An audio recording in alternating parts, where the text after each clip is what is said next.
Hey everyone, welcome back to my channel. In my previous videos, we talked about tracking your income, your expenses, and your spending. If you're new to my channel, my name is Carrie. I am the founder of Financial Freedom Evolution. I'm a wife, a mom, and a grandma. I've been a busy professional mom for 40 plus years now, juggling my career, a family, the household, our schedule, and yes, managing the personal finances. But taking time to understand personal finances and how to manage money has been such a game changer for me and my family. So much so that I really want to help increase the number of people who can provide for themselves and their families and also be able to sustain that lifestyle that they desire. It's the reason I founded Financial Freedom Evolution. Today, we're going to continue down this financial journey and talk about some core personal finance and budget terms. This will help you become more knowledgeable and comfortable with your own finances and managing your money. Understanding personal finance and budget terms empowers you in so many ways. It gives you clarity and control. So when you understand terms like income and expenses, you can see exactly where your money is coming from, where it's going, and what it's doing for you. This clarity helps you feel in control of your finances, which can reduce your stress and uncertainty. It empowers you to make more informed financial decisions. With a solid grasp of financial terms, you can make more informed and confident financial decisions about spending, saving, investing, and borrowing. This knowledge helps you assess your options more effectively. It weighs risks and rewards and allows you to make choices that are aligned with your values and financial goals. It helps you set meaningful goals. When you understand terms like emergency fund, net worth, debt to income ratio, and sinking funds, it's easier to set meaningful financial goals and to track your progress and identify realistic steps to achieve them. It gives you increased financial independence.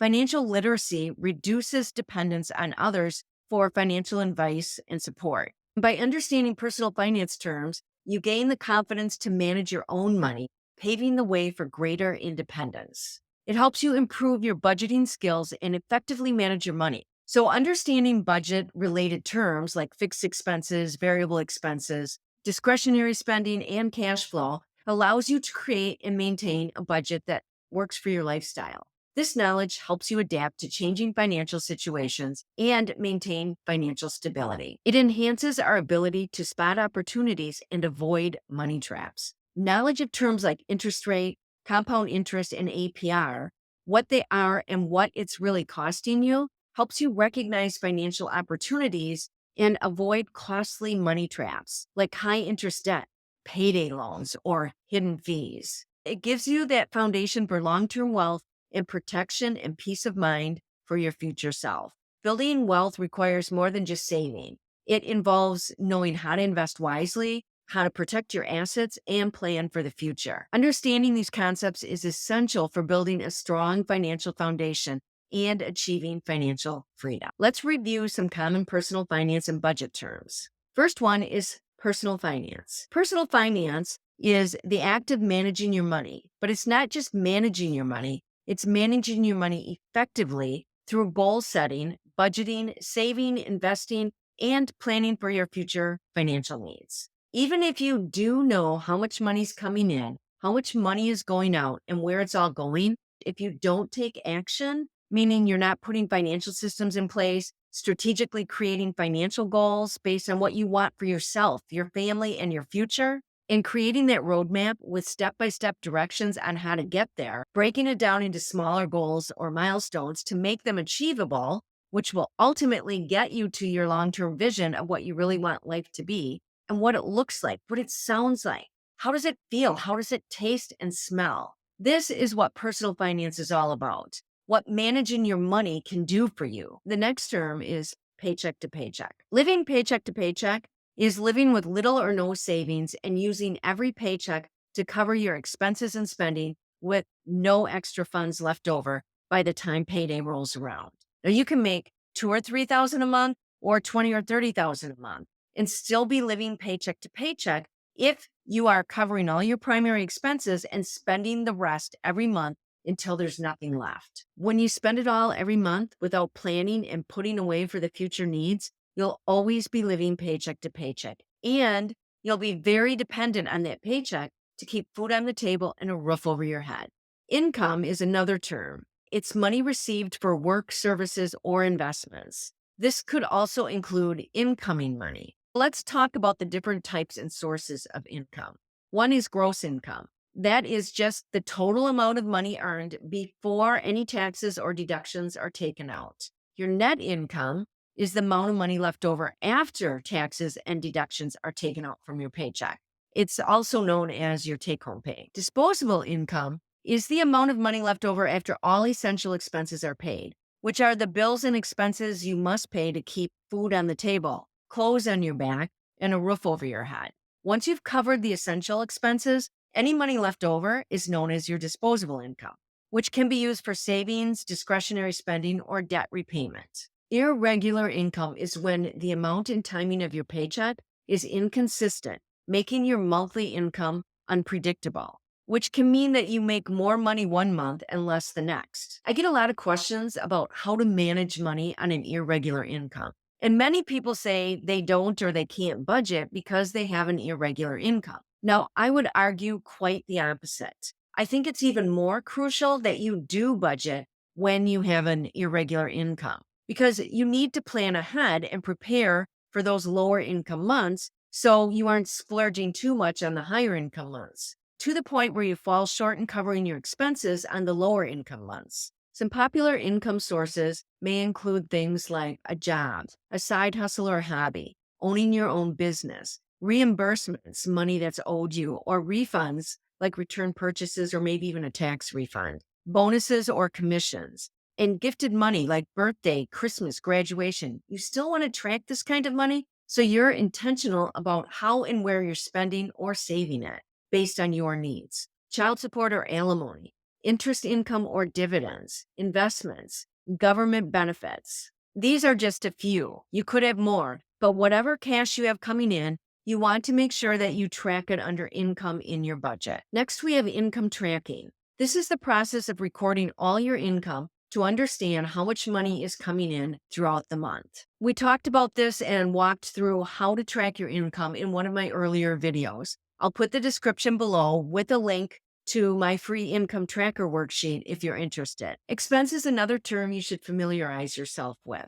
Expenses are simply the cost of personal and family living. There are several types of expenses. We have the fixed expense, which is regular recurring costs that stay the same each month, like your rent, your mortgage, vehicle, and insurance payments. Then you have variable expenses, which are your costs that change from month to month, like your groceries, your gas, entertainment. You have your primary expenses, which are your basic or essential necessities, and these are what's required for daily living, such as housing, utility, foods, and transportation. Discretionary expense is your additional or non-essential expenses that we like to indulge in for convenience, enjoyment, and entertainment. These are the expenses that you would eliminate first if you're in survival mode. And then we have our expected expenses, which are our future expenses that is expected for long-term goals, security, and retirement. Forward financial planning is something your future self will thank you for. Expense tracking is the process of recording all your expenses to understand where your money is going. I will also put a link to my free expense tracker worksheet if you're interested. Savings is an important term that unfortunately takes the back seat when it comes to your finances. Savings is money that we set aside for future use that is put into investments, savings, or money market accounts. It's usually designated into accounts like sinking or emergency funds. An emergency fund is money set aside for the unknown to plan for the unexpected or unforeseen future. It helps protect the finances you've designated for other necessities and expenses. The last thing you want happening is for a major appliance or vehicle to break down and you suddenly need money that you don't have or didn't plan for to take care of those repairs. What ends up happening is you end up using credit cards as your emergency fund, which puts you into debt and ends up costing you more. Or you end up having to disrupt your budget by having to dip into a category or two that you already made plans for and designated your money toward, like a vacation fund or your Christmas fund. A sinking fund is the opposite of an emergency fund.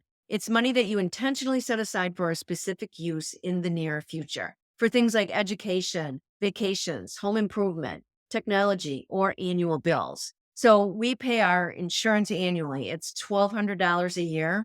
And so we put $100 a month away, and that money is staying in our account throughout the year, earning interest. Then when it comes time to pay for those things, we don't have to use credit or take out a loan or rob for one of our other categories that we've already assigned some of our money to.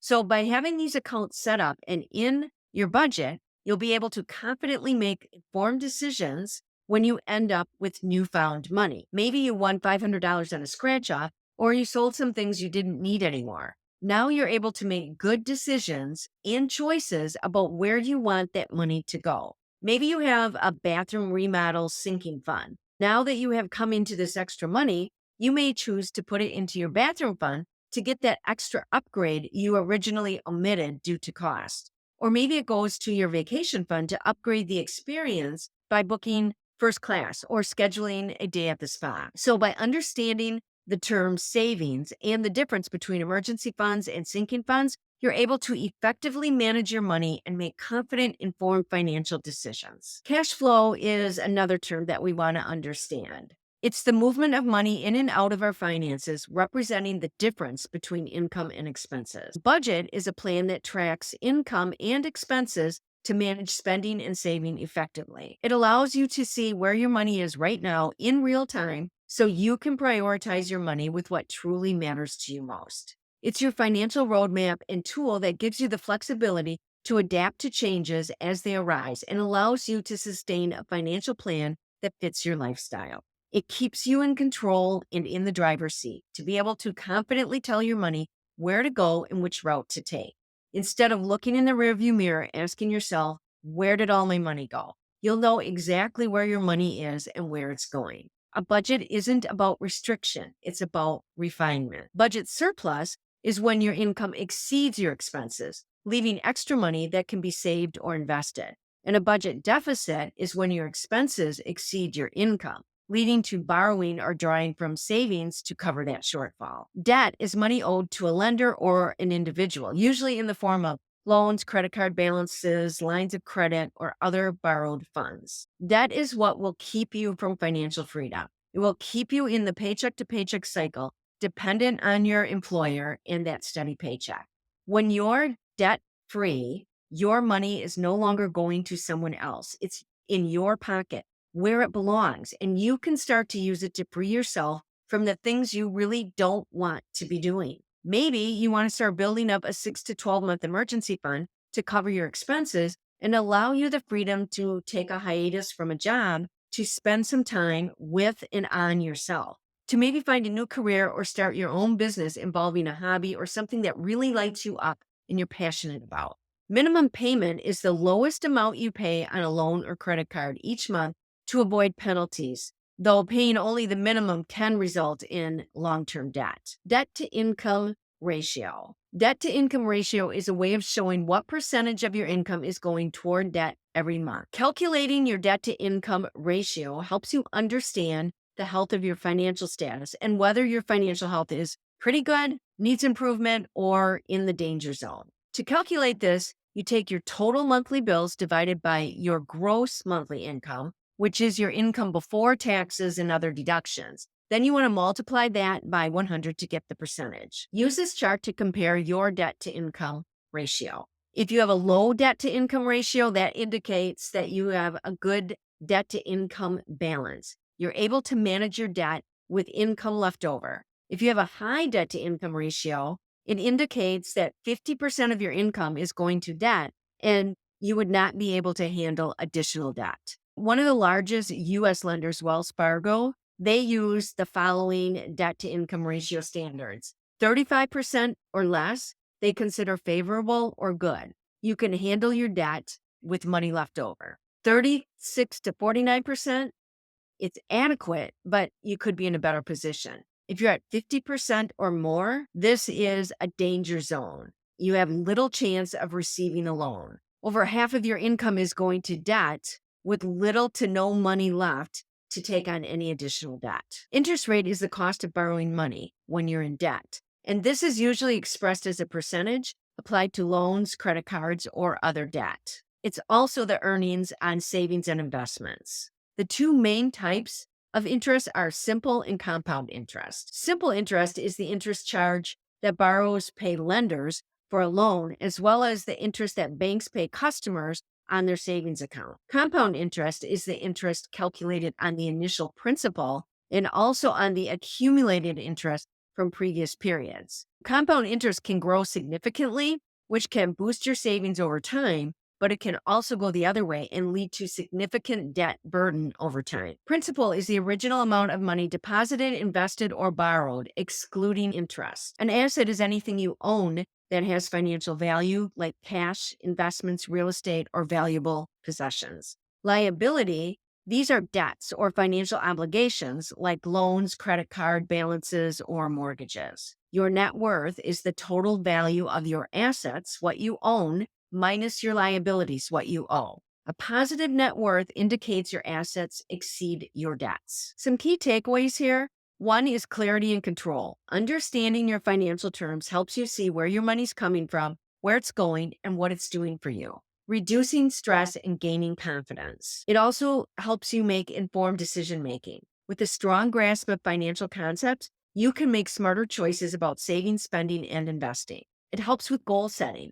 Knowing terms like sinking funds and debt to income ratio helps you set achievable goals and map out your financial future. Independence and resilience. Financial literacy reduces dependency on others, and it helps you avoid costly money traps while spotting opportunities for growth. And long-term success. A solid understanding of budgeting, savings, and debt management lays the foundation for lasting financial freedom and peace of mind. Remember, this is a journey, and each small step you take will bring you closer to mastering your finances and achieving your dreams. Download my free income, expense, and debt tracker worksheets from the links in the description below to get started. Watch any of the previous videos that you've missed in this series. They will give you a strong foundation for tracking and managing your money. What financial term or concept do you want me to dive into next? Drop your suggestions in the comments below. If you found this video helpful, don't forget to like, subscribe, and share it with someone who could use this knowledge. Together, let's take control of our money and build the life we truly want. I'll see you in the next video.